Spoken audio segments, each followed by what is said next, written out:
Hey all, Dr. Paul here. For this video, what I'd like to do is show you all how to turn a box truck financial projection model or template into a customized pro forma financial projection.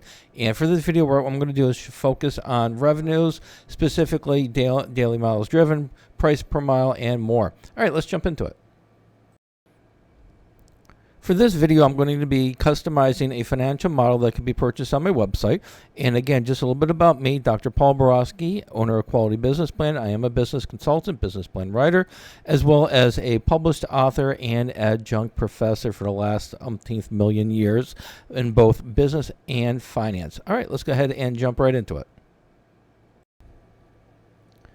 All right, as promised, let's go ahead and dive into the box truck financial model that we are going to customize, specifically the revenues for your financial projections. Now, you can purchase this model at the link on the screen, but like I said, we're going to drill down on the revenue section. So for the revenue section, it's going to be right here. And so what we're going to focus on is we are going to focus on the daily miles driven, the price per mile, and the variable cost. So those are the three of the four major components that are going to generate your revenues. And the fourth one is going to be how many days you're going to be in operations. All right, so the starting point that I always start with when I work with my clients is going to be the number of miles that you estimate that you're going to drive your box truck on a daily basis. Some box truck companies are going to stay local. They might drive 250 miles. Other box trucks, they might be regional, and so they might go 400 miles a day. Also, you might have 1, 2, or 3 box trucks. So depending on the miles driven, you're going to multiply that by the number of trucks you have. So let's say we have 3 box trucks and we drive approximately 400 miles. That's going to give you 1,200 miles driven. And the sweet thing about this model right here is every time you update your projections, your revenues and such, the revenues are going to update over here as well as throughout the model.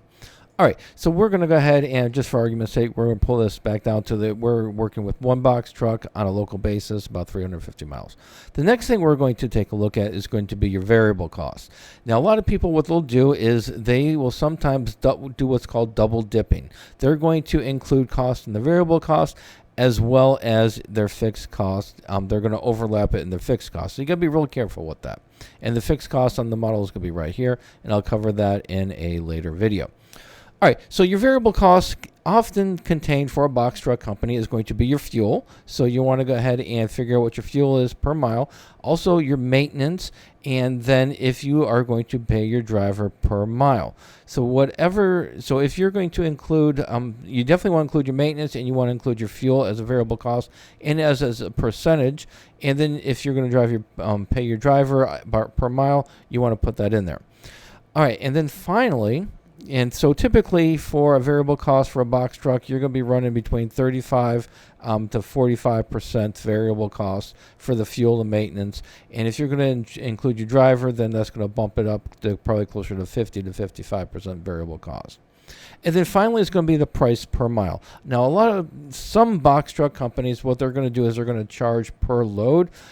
I tell my clients, you want to put your financial model by the mile because it's easier to target, as well as you're able to determine which load is going to be best for you based on the mileage. So some box truck companies, they like to charge lower per mile because they're going to be driving a lot more miles. They might charge $2.50 a mile.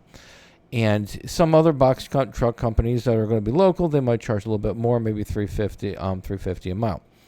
But the beautiful thing is when you start pricing in your per mile and you start changing it right here, it's going to change your revenues here as well as your net profits. So you're able to determine where that sweet spot, what is that price per mile you need to hit in order to get the profits you want. Now, again, what I tell my clients, my box truck clients, my CEOs out there, when you are pricing in your models, I like to shoot for a net profit of 6 figures. So from what we have right here, in order to get 6 figures, we would have to charge probably about $3.75 per mile. And so now what we know is not only with putting this information in here, is it going to produce our profit and loss statement for the next 12 months, as well as our income statement for the next 5 years. But this model allows us to identify and target what our price per mile needs to be based on mileage and variable costs in order to hit our net profits. All right, hopefully this information was helpful. As always, go ahead and reach out, and let's go ahead and wrap it up. Hopefully this information was helpful, and if you do need some help customizing your financial projections, need a little bit of business consulting, take care of some of those problems that creep up on you, make sure to reach out. I would be delighted to help. And then finally, as always, make sure to like and subscribe. Thanks a lot.